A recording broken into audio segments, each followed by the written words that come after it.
This is the 15th episode and we don't have a theme song, so I'm singing this silly tune. Oh yeah! Okie dokie, dear listeners slash viewers slash other partakers. It is again the Minsk and Friends Speakeasy coming to you hot off the heels of our previous episode. We're making up for lost time with the extended summer break we had by bringing out the episodes fresh. My name is Minsk. And I'm Jonathan. And here we are, indeed. Actually, the real reason this is happening so soon is because we're going to be talking about a beta that we played today, the weekend of which happened to be right after we got the last episode done. But it's a happy confluence. That means we're still getting content out, right? Yeah, and I mean, at least we're, on the pulse of the nation. Absolutely. This is, again, timely content we're bringing here. Speaking of timely content, before we actually get into the beta and our impressions, I quickly wanted to address recent Nintendo news. We have been on Smash Bros. Watch for a good long while talking about what comes out there. Now that the final Smash update came out, or well, at least they announced the final Smash update, I wanted to quickly address what we learned. Most importantly, my man, the Doomslayer, did secure a slot in Smash as a skin for a Mii fighter. But you know what? That's a great consolation prize. I'm really happy with that turn of events. Yeah, that sounds great. I actually don't know at all what they've been updating or doing. I completely dropped off the grid with that. Okay, that's fair enough, but I've of course been keeping at least, because it's an event whenever a new character comes out for Smash. There is like an actual palpable feeling of excitement when they announce that. And this one that came out now apparently is the final one for Smash Ultimate, so of course I was very interested. But a bonus, we got Doomslayer in there, and I'm perfectly happy with that arrangement. We got Sakurai going, Masaka! Doomslayer, which is hilarious. Did we I don't this sounds probably too optimistic, but did we get Waluigi? No, was no Waluigi. If there's been like some kind of Waluigi skin for some other character, it's been in some previous update that I've missed. Oh, okay. As far as I'm aware, he's just a assist trophy, but well, nerds, I keep hearing how people want Waluigi, and I don't know if they're serious or not, but I'm serious. I like him. I think he's an utterly hilarious character, and I think it would be really silly to see him in that, well, admittedly, silly-ass game. Mm-hmm. I would, of course, appreciate it. I think it's a little half and half people who are for the meme. I think there are some who are, honestly, like you said, excited for a Waluigi. I'm just wondering what exactly he would do, because he's appeared in so few actual games. And they've all been sports games, so I guess he'd just have like a crazy sports repertoire for his moves. That's a really good point. I never considered that. I kept thinking that they must have a reason why he's not there, but now the moment you said it, it's like, everything opened in my mind, and I'm like, oh, right, of course, because he hasn't been a character in any of the platformers or anything like that. Mm-hmm. That's the stupid thing. He's like Wario's sidekick, but he's never in like Wario's actual games themselves. Like, I don't think at all. Right, and he's been in he's been in that Mario Party. Oh, right. He is in that too. In one of the installments, right? Yeah. Yeah, but that's not particularly, a action heavy thing. No, and it's not like something where like, look at this chance for this character to really like show off their own personable play style. No. Right. Nah, it's Waluigi's time to shine. Okay, but yeah, sadly not. But hey, congratulations to all the Kingdom Hearts fans for the Impossible and Sora being the final Smash character. I think that's really cool, actually. That is pretty cool. Yeah, I have kind of dropped out from the whole Kingdom Hearts fandom over time. It got too convoluted for me, but Yeah, I'm kind of surprised that they would include Sora there. And it seems like a hard get because, as I understand it, Sora is actually owned by Disney as an original Kingdom Hearts character. He is not a Square Enix character. So they actually had to like negotiate with Disney to get him into the game. So that's not an easy task. No, I can imagine Disney made them sign quite a few waivers and quite a few, uh, let's say, you scratch my back, I scratch yours happened there. Yeah, and there's like crazy stipulations, like you know how Kirby, whenever he like copies someone's power, he like gets like some accessory from that character. Apparently, they couldn't let him have. I don't remember, was it Sora's hair or the Keyblade? Even though Sora himself is in the game, but for some reason, like Kirby couldn't copy like this really like identifying part of Sora for himself. I don't know what the deal there is, but Wow. yeah, it is weird, isn't it? That is really weird. Yeah, then I assume there were lots of those. But hey, Sakurai mentioned that back in the previous Smash, they had like this online poll for what was the character that people wanted the most, and they never published the results back in the day because they were afraid that people would pester the companies, like, please get our character in Smash. But apparently now he was able to reveal that Sora was the most voted for character. So in that sense, really fantastic that he got to be in there in the end. And Or at least that's what they say now. I guess you're right if you want to take that tack, sure. Makes for a good story.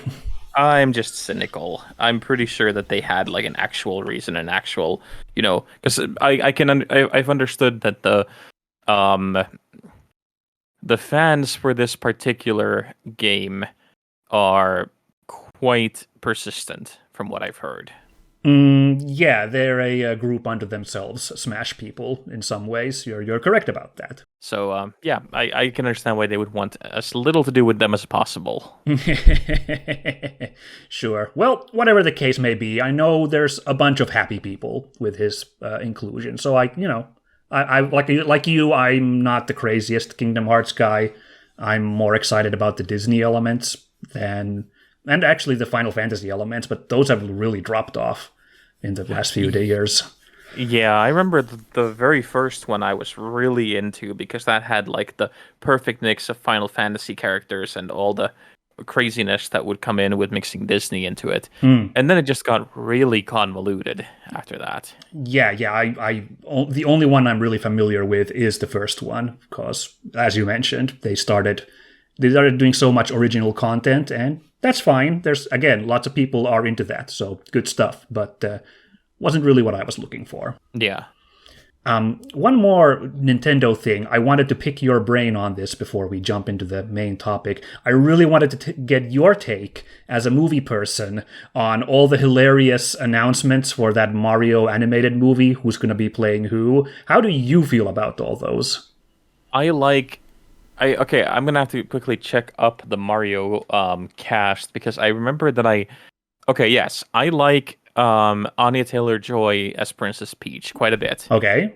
I think Keegan-Michael Key as Toad is a stroke of genius. I think that's my favorite casting. Yeah. As is Charlie Day as Luigi. It's just that is wonderful. I was surprised by how much I liked the idea of Seth Rogen as Donkey Kong.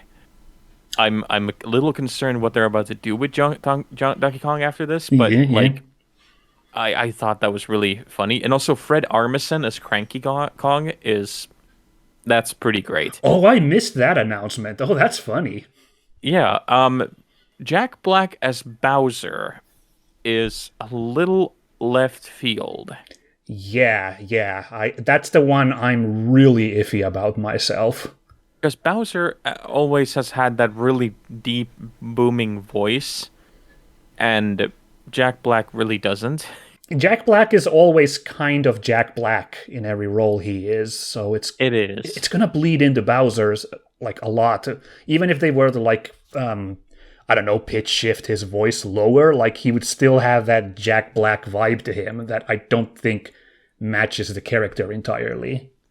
Yeah, but then we get to the one that I really don't like, which is Chris Pratt as Mario. Okay. I don't like Chris Pratt to begin with. I have quite big problems with him as a person. Oh no!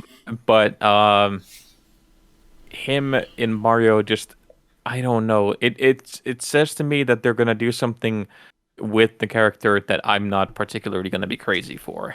Okay, yeah. I kind of share that feeling. I did consider that he was the main character in the Lego movie, and he played like a kind of a really lovable, naive but like good-hearted soul character in that. And and I think that if he channels that, I think that could work for Mario as a character. I guess so. It's going to be really interesting to see. It's going to be really hard to see and listen to him without Charles Martinet. Yeah, absolutely. Like that's one of the most iconic voices. So anyone they would have been casting apart from the man himself, like, would be a hard sell. Yeah, but then again, we've never heard the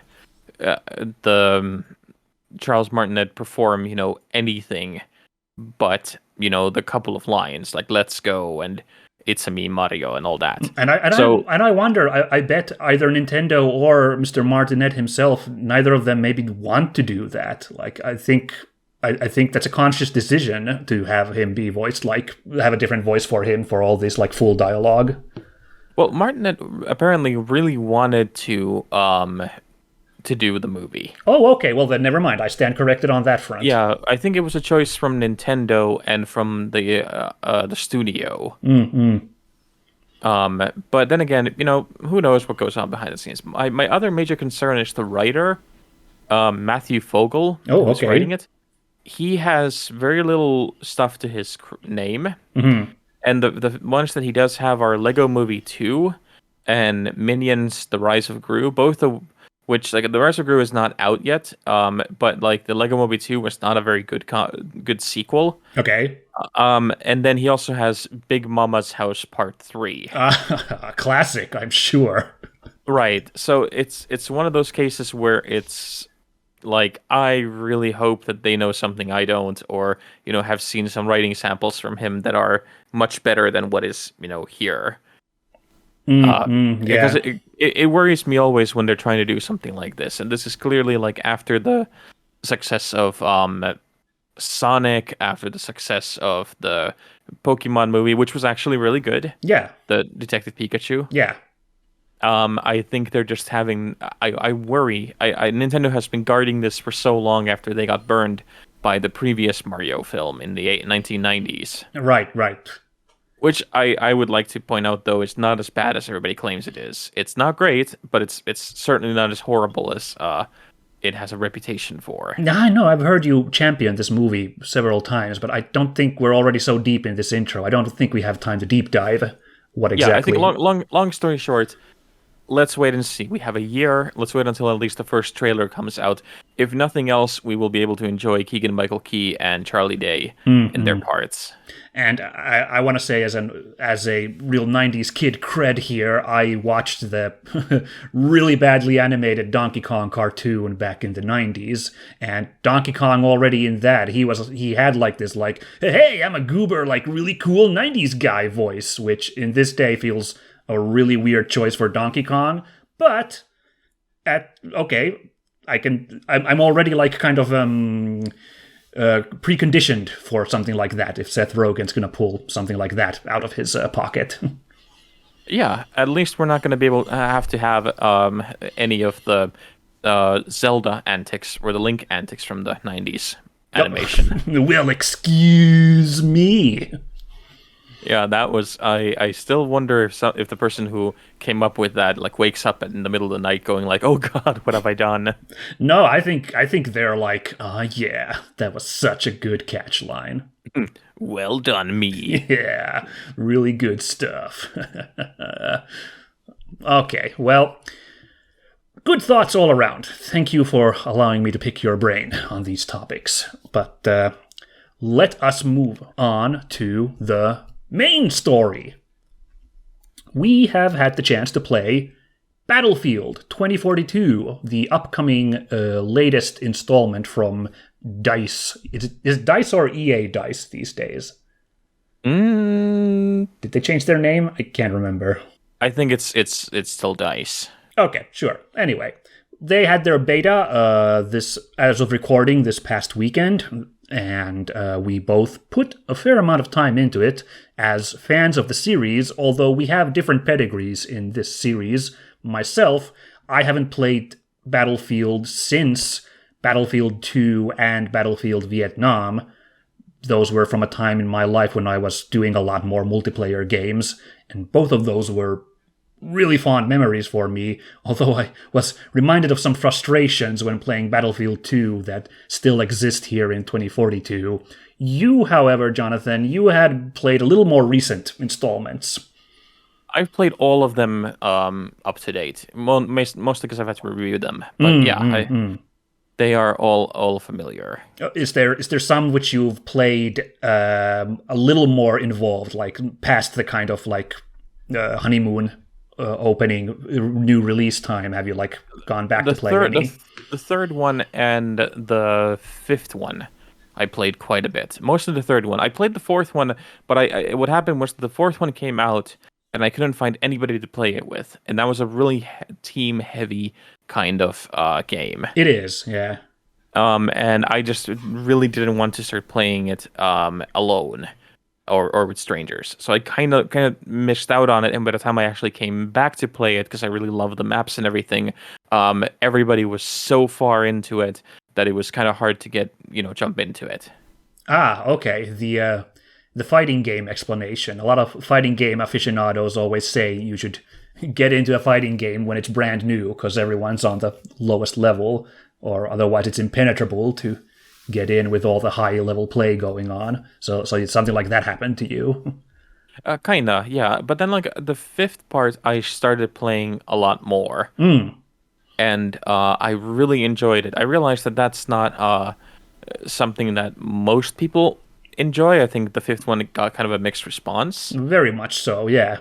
But I really enjoyed it. I thought it was a really good one. Again, the maps were great, and there was just so much, again, especially with their new Firestorm, their own version of like early testing, kind of dipping the toes into the Battle Royale realm. Yeah, that was when they got in on the scene, I remember, yeah.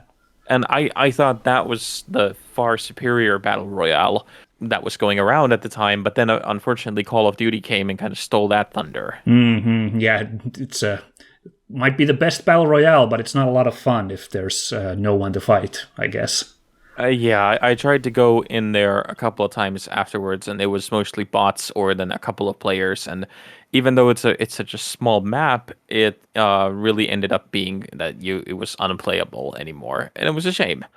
So, but yeah, I like this franchise. I keep hoping that it would come and surprise me like it did way back when Bad Company and all those others were a thing. The classics, yeah. But let's see. Let's get into it. If 2042 managed to achieve any of that, I guess so. It's set 20 years in the future. It's giving a near future look.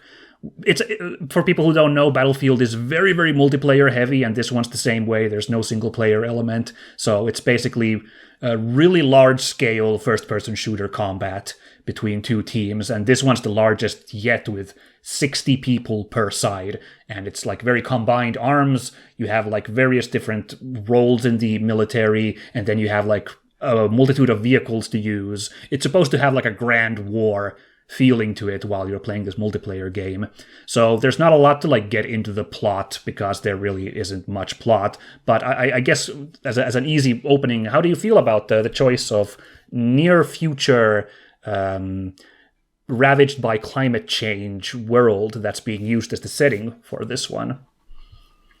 I like the idea. I don't think the beta yet gave a good enough example of what that's really going to be like. Okay, right. So you're not sold yet, like, on the near future vibes. I like the near future vibes. I just think that we haven't seen anything yet that would indicate why it needs to be a near future game. Mm-hmm. Because like the weapons in the beta are not really futuristic. They just could be very much, the weapons from today. and even all the stuff that they were trying to talk about with the climate change and all that, we don't really see anything. So it's really early to say. Yeah, I guess so.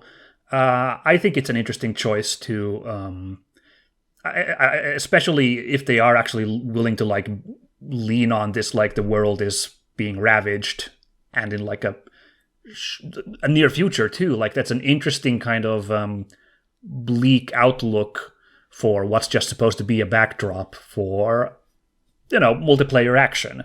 That's I think that's a bold choice, but I guess you're right. We didn't get really too much of a taste for that in the beta yet, apart from the weather changing on a dime, I guess. But yeah. So okay, so we're both at least tentatively on board with the premise, but I believe we both had a lot of concerns as we played this beta. I think is the fair way to put it. Yeah, I think that would be very fair to say. Now I think we'll start on the easier to like list end, which is just talking about kind of the bugs that were here before we jump into the more stickier morass of like what are some actual like gameplay choices they've made that are good or bad. Let's go quickly through some of the like bugs that this beta had for us to deal with. I actually, mine wasn't super buggy. I did find that the game was in a stable state. Most games I was able to play through, from start to end, pretty much fine. I only had one crash throughout the whole weekend. How about you? I had a number of crashes, but I think those were all server-side kind of things. I don't think any of them were specifically that, oh, the game broke. Okay.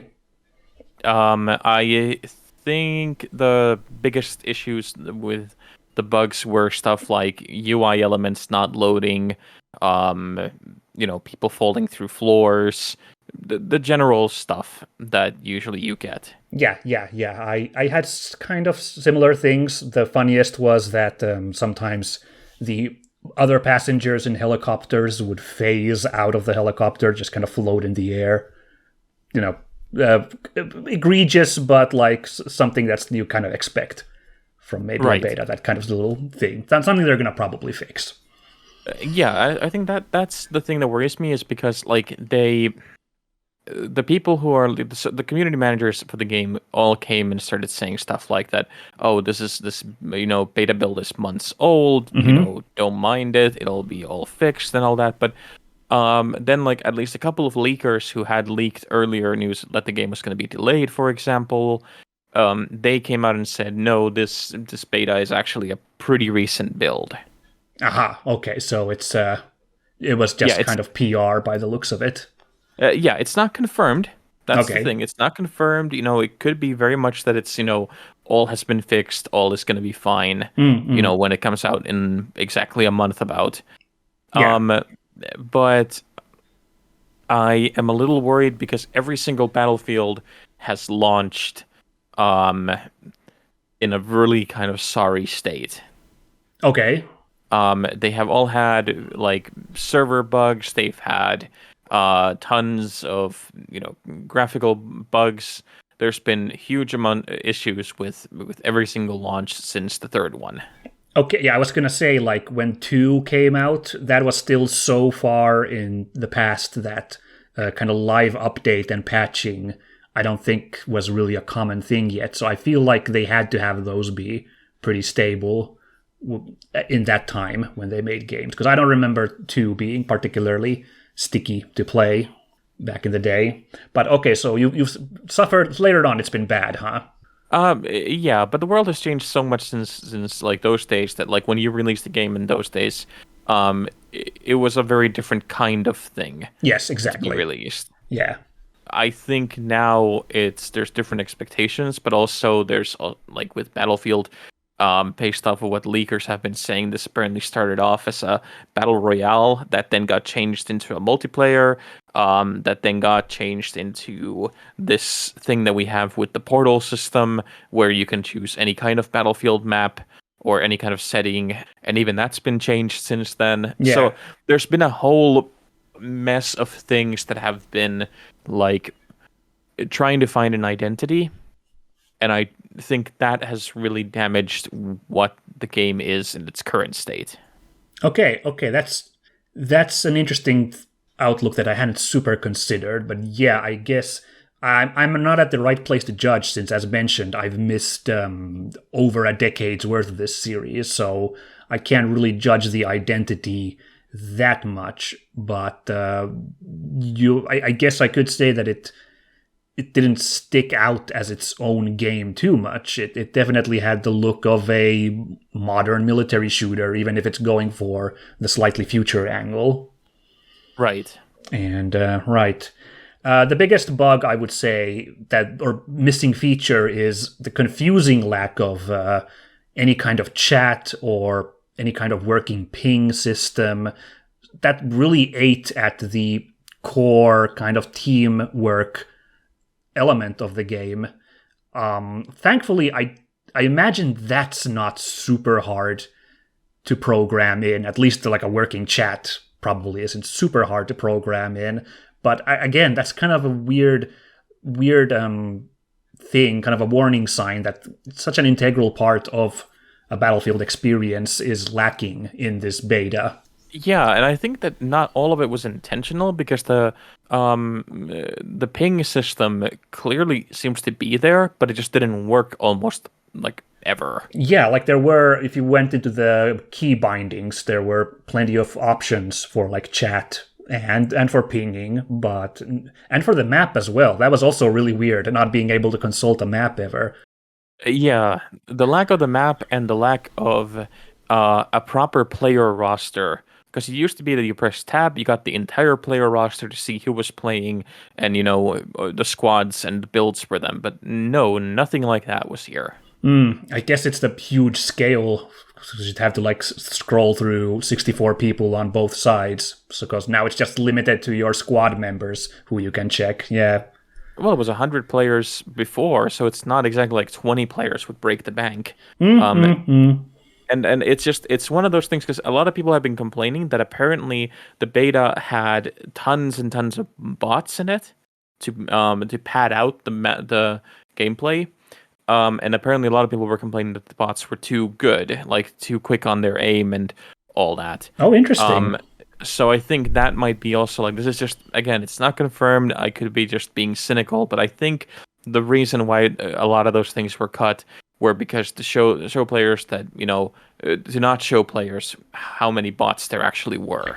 Fascinating. I did not consider that at all, and I guess I'm a big dum-dum because I never felt like I was playing against computer opponents. Did you get any kind of vibe like that when you were playing? I can't say because I can't really tell when it's just, when I'm just being particularly bad. Yeah, I guess so. Yeah, like I mean, the freaking helicopters are so powerful. It could be either way. It could be a bot or a human flying it, I guess, and it'd still be pretty damn tough. Right, and I think that also leads to the next thing, which is the fact that the balance of the gameplay is still very off. Yeah, let's. I think we had everything we had to say about the bug side. Now let's get to the nitty gritty of what we think about the actual gameplay that they've built here. And okay, yeah, what's your concerns with the balance at the moment?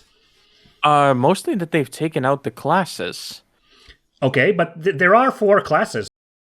Well, there's hero kind of classes. Mm-hmm. It used to be so that if you, for example, picked a medic, you got a very specific kit that is only for the medic, that it can't be interchanged. Yeah. Here, for example, you can pick yourself like a hero that has a specific ability, but you can still pick him all of the kits from all the classes. Anyway. Yeah, that felt kind of weird, indeed. I do actually agree with that take, yeah.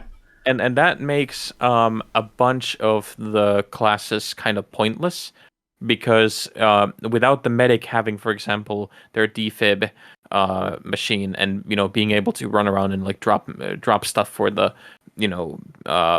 fallen soldiers, help them out, it makes no sense to play as the medic, because you could just play as a soldier that has, a much better starting gear, or like the recon who gets, the pinging system, and then just have yourself a medipack, for example. Yeah, I guess for, context here, the medic's special ability is that when they revive a soldier, the soldier is revived at full health versus half health, which is whenever anybody else revives a character, and that's not like a huge gameplay advantage. No, especially since the healing is still takes equally as long. Yeah, that too. Like, there's no in Battlefield 2, at my frame of reference, the medic was the only person who could res characters, and it happened instantly. You had to equip a separate item to do it, but it happened right then and there, and that felt, yes, much more impactful.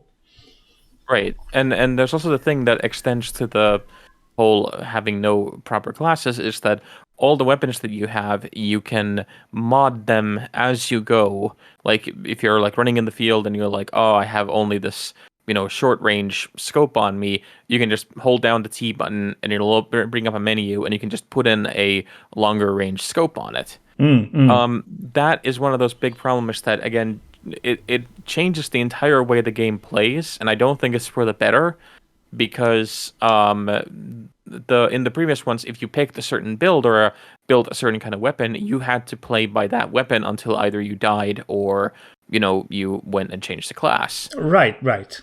Now you can just basically, and you could see how people were playing that, because you had a bunch of people who were camping with sniper, for example. Yeah. But then it was really easy for them to just quickly switch out the loadouts and be completely ready to fight short range. Yeah.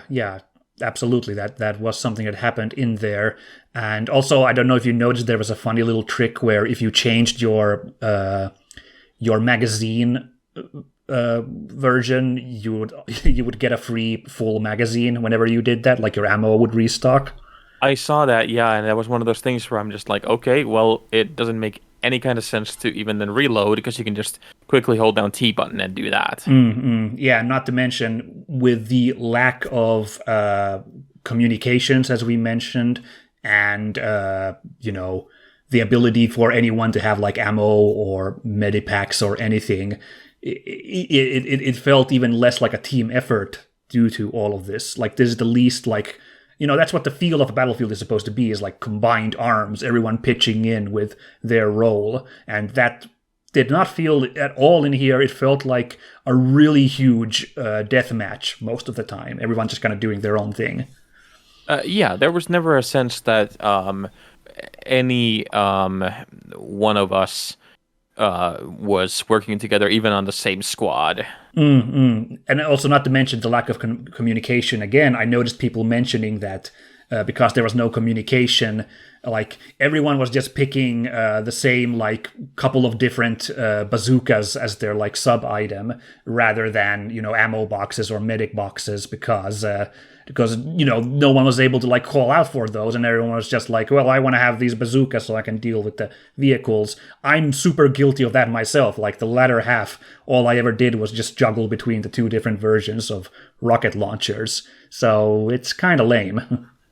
It is, and I think a part of that also that comes with it is that if you're playing a support class with a rocket launcher, you are essentially useless, because a lot of the helicopters take way too much damage, and because all the vehicles automatically get health, they rejuvenate like soldiers do. That's completely new to me. I don't know if that's been in recent editions, but in Battlefield 2, you had to jump out and have I think it's the engineer class who has a wrench to fix vehicles.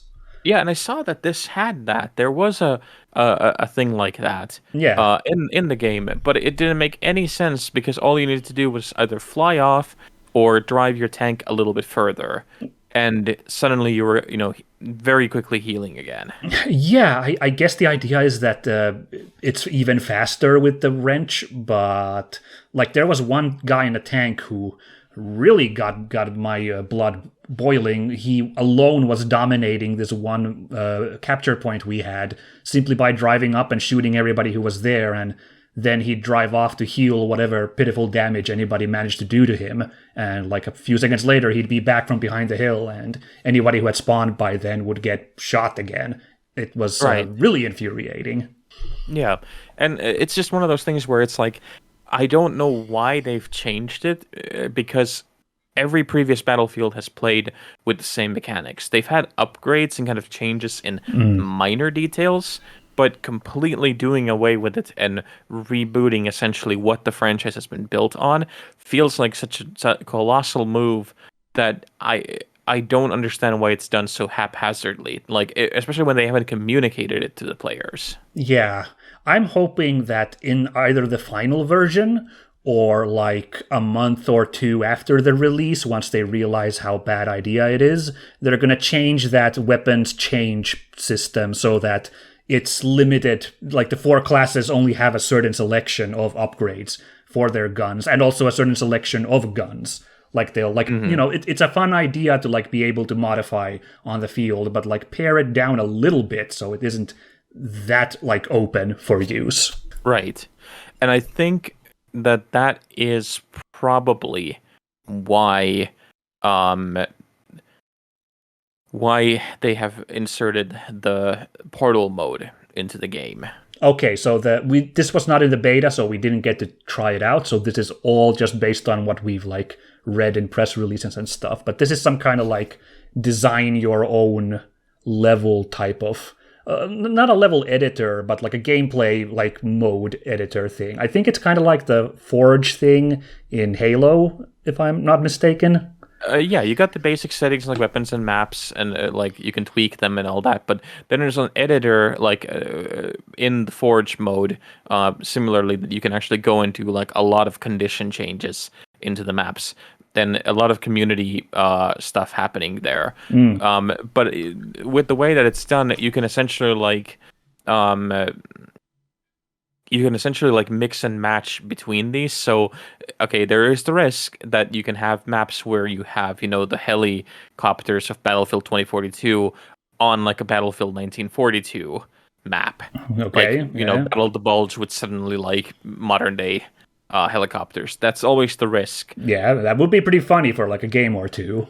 Yeah, but then you can eventually, I'm hoping, find these hardcore maps from players who want the old stuff in. And somebody had been playing on the PlayStation 5 beta, and they said that their game had bugged, and they actually put a video on this on YouTube. Oh. Their game had bugged so that the old school classes turned up in his Battlefield 2042 beta. Oh, fascinating. So they are clearly there. And they're clearly under the hood somewhere waiting, because they seem to work, and all the basics were there. And he was commenting on the video how impressive it was and how good it felt. And I just feel like that I think they're trying to push this new hero format, because that's what Call of Duty did. And they want to do that in preparation for their own Battle Royale, which is probably coming out next year. Right. But then this Portal thing with old school maps, like maps from the very first Battlefield onwards. Yeah. Once that comes in, I think a lot of the old school fan base is going to be playing those. Yeah, PC online multiplayer communities in particular are very like kind of focused on like the old classics feel, and also B, they have a very do-it-yourself attitude, a lot of these communities. So I definitely believe that at some point the like main community of this game is going to be centered around Portal and building servers and games based on the older versions of Battlefield. That's probably where it's going to go. Right. I'm hoping that it is going to allow me to go and like experience the old games with the modern technology, modern graphics and stuff like that. And find maps and find communities which will emphasize the team play and emphasize the communication, because I think that's what I want from this game, and I didn't get it from the beta just yet. Same here. That's exactly what I want. Now, so this isn't all doom and gloom. I think I do want to say that the the hero classes we had with their special abilities, two of them were very cool: the recon and the engineer. Those have like very obvious utility that isn't direct combat, but which really helps your team out. And I see these hero classes. I guess if they could like sharpen the other two to be like these two, I think there's some potential there at least. Yeah, and just not to be completely negative, apart from those classes, we did have fun, Well, quite a I'd bit. I'd say a solid over 50% of the time.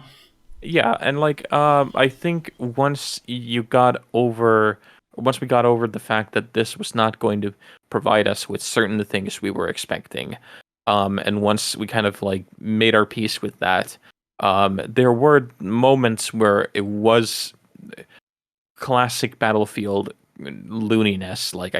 One of my favorite moments in that is when it gets into that, because it's not a simulator. This is like Michael Bay's idea of warfare. This is like a lot of quote unquote realistic things where it's just going for like a gritty, realistic vibe, but nothing actually functions like the real world. Everything is cranked up into, an action movie version. Yeah. But once that started going on, and once like all that nonsense was okay, like I had a really cool moment when I was rappelling up this massive, skyscraper, and a big VTOL like goes plummeting down in flames next to me while a hurricane is going on. That was the kind of stuff where I was like, okay, this is crazy, this is fun, this is absolutely ridiculous. I'm totally in for this.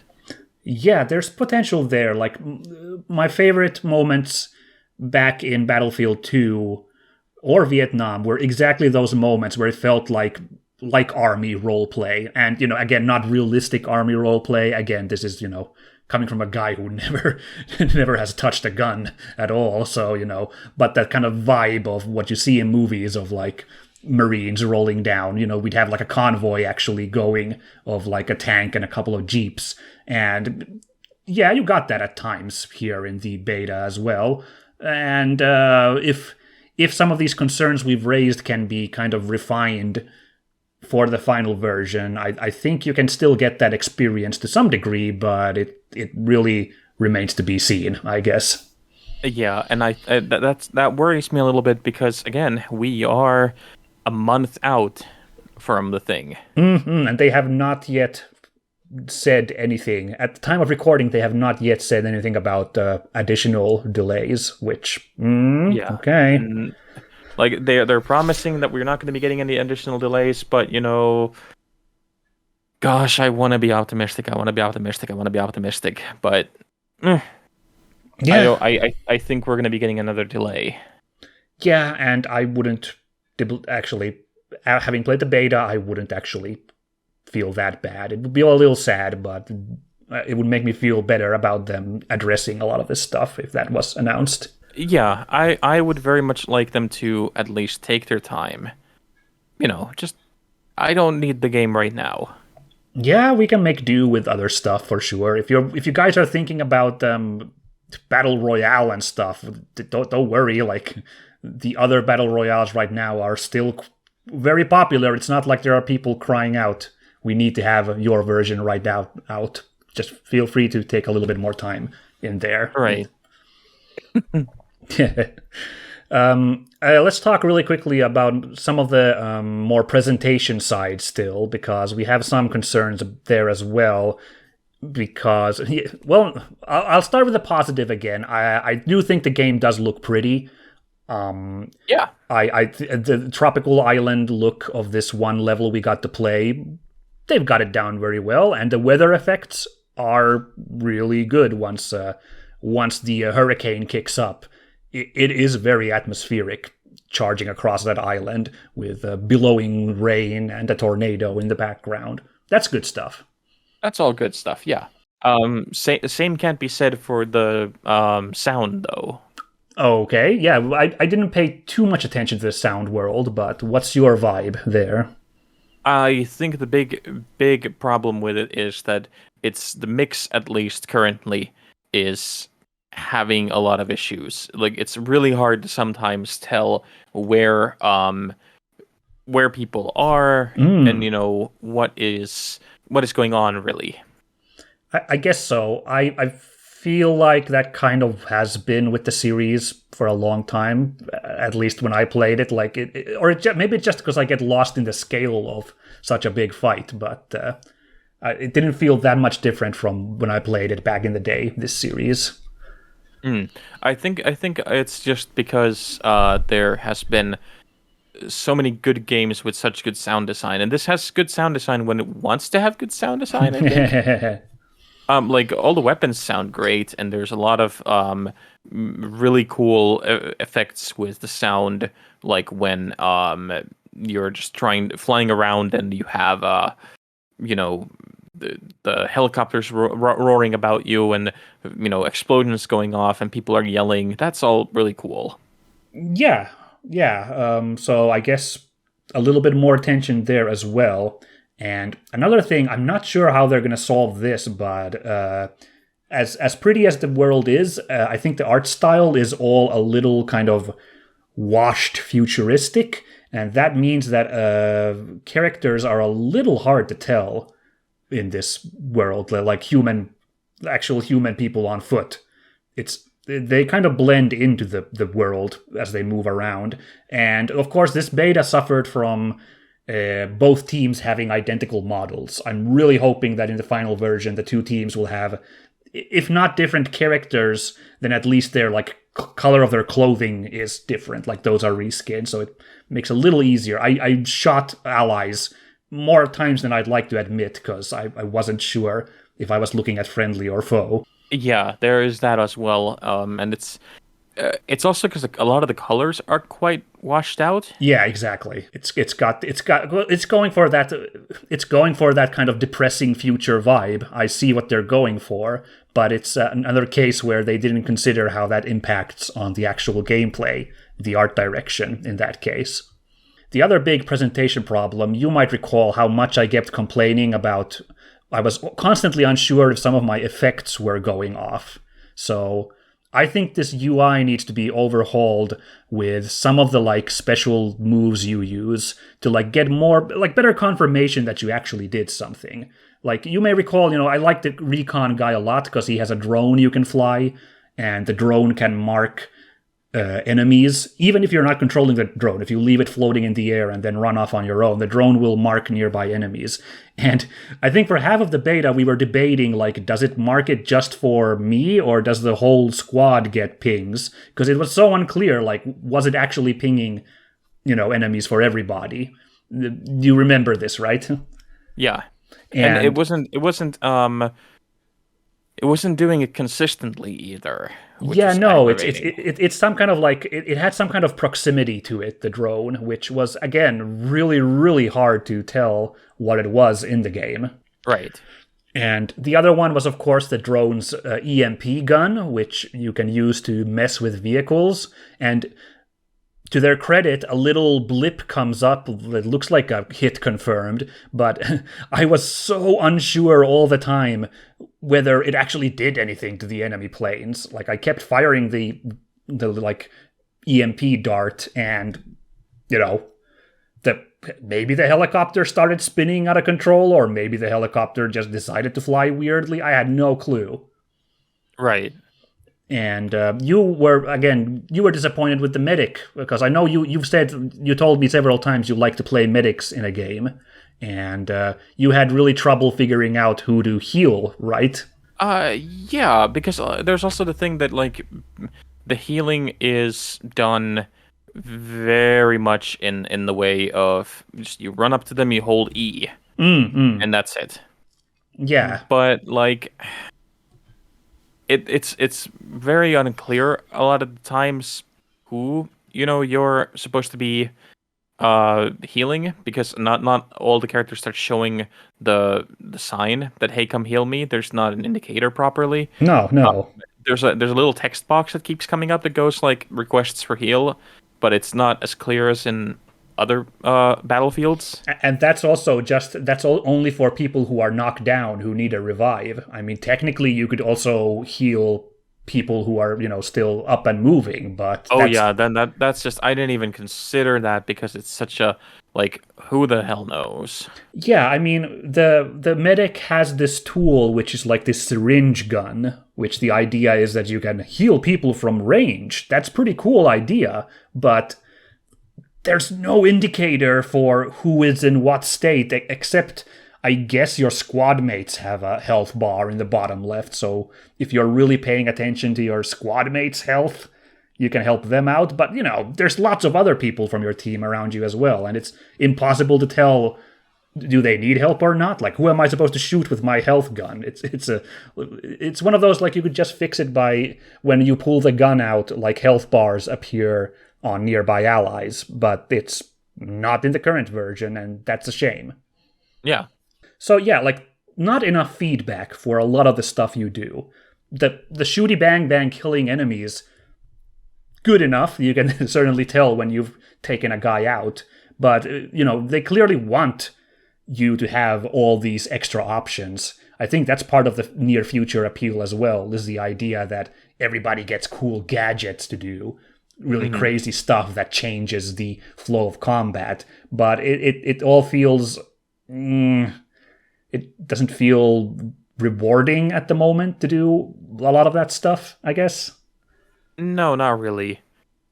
And it's one of those things where it could be fixed. It could be really easily fixed too. They just need to really get into, figuring out what the hell makes the game, Battlefield. Yeah. Oh, I guess I should say this disclaimer. Of course, I'm not a game developer, so I don't really know how much work it takes to make a lot of these ideas that I'm throwing around for fixes. But I can't deny the fact that the lack of a lot of these features is actively degrading the experience. So regardless of how much work it is, I wish these were addressed. Yeah, same.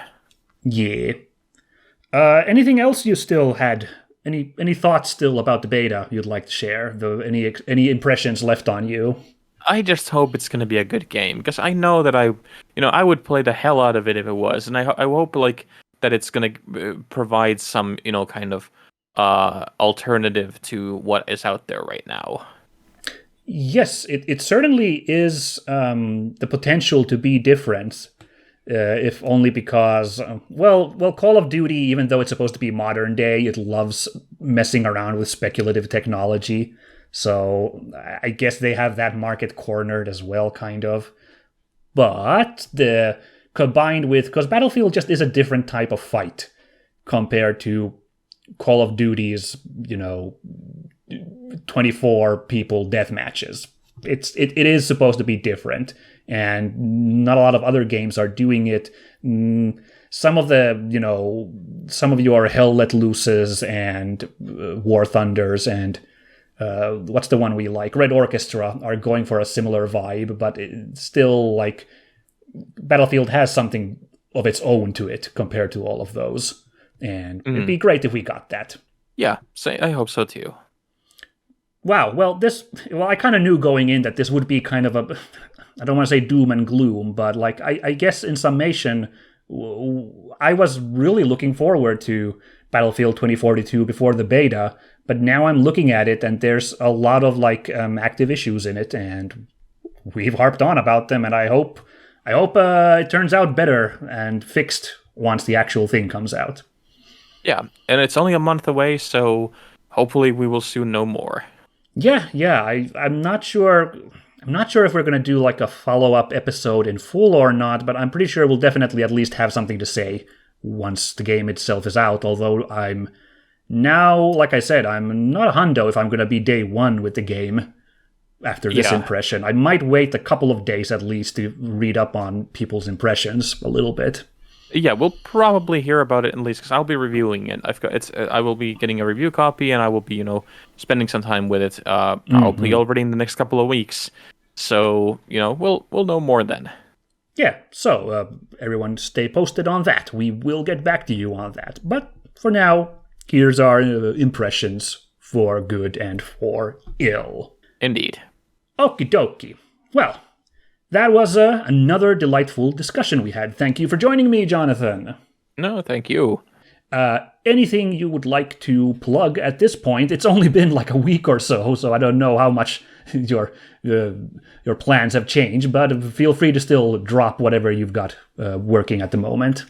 Well, we've been playing Back for Blood, and we've been streaming it. That's true. Both me and Jonathan have streams up. Mine will be, the archives will be going on YouTube, and Jonathan has still on his Twitch channel. It's twitch.tv/Toistonet, right?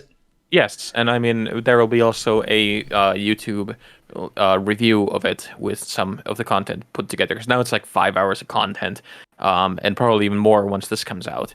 Yeah. So it'll be cut down to a much more palatable length. Yeah, but yeah, I recommend that. We've had pretty good fun, and we've had interesting discussions about the zombie genre and other adjacent topics. Good viewing. Indeed. Anything else you got shaking? Nothing I'm allowed to talk about just now. Fair enough, I understand. And you? Well then, let's jump into what I have going. I have the same 3 games going still on my channel, so some Fell Seal, some Horizon, and some... what was the third one? Oh, Yakuza. Yeah, Yakuza Kiwami. I'm especially excited for the Horizon episode that's coming out, because I did an extra long, hour-long episode, because well, you'll know, Jonathan, because you've played the game. I got to the place where they explain what kickstarted the apocalypse, and that was such a good lore dump. I just walked around that place for that whole hour, just being like, wow, this is fascinating what was going on. That is my my favorite part of the game, and it is the one part of the game that made me really emotional playing it because it was so much all at once. It was a lot to take in. I was like, whew, boy. And it's crazy. There's no enemies to fight or anything in that level, but I was still enraptured just for that 1 hour of figuring it all out. Yeah, it was great. So I'm really looking forward. I hope people like that episode as well. I hope my infectious love for this craziness will also rub off on you guys. Hope so. Apart from that, yeah, Back for Blood was there, and I've done some art streams. Funny little cross-promotion here. You can actually find an art stream archive of me making the art for this very episode you're listening to now. So if you want to see how the creative process of that went, there you go. The Minsk cinematic universe. Yeah, exactly. It's growing bigger. Speaking of which, if you are interested in my art and you don't want to watch the streams, I do now have a DeviantArt page up. I figured I should have somewhere to store the art. So feel free to go Google at deviantart.com/yourpalminsk. That's kind of the branding I've been using lately because the word Minsk is usually taken. And I like the sound of Your Pal Minsk, so... It's a good one. Yeah. So that's where I'm uploading the art I draw on my channel and just some stuff that I also draw outside of streams. And if you guys have liked my attempts at being an artist, feel free to go over there and look at what I've posted. But yeah, this has been another episode in the can of the Minsk and Friends Speakeasy. I am not sure about our next couple of episodes. We might be able to squeak in one more review/preview thing, but then we're going to be at the end of the year. We're going to have another nice end of the year favorite game special coming up. So at least look forward to that, everybody. It's been a busy year despite everything. Yeah. It's going to be another fun one to see what makes the cut for the two of us. I'm certainly intrigued. Indeed. But until then... Yeah, we will catch you all in the future. Bye-bye! So long.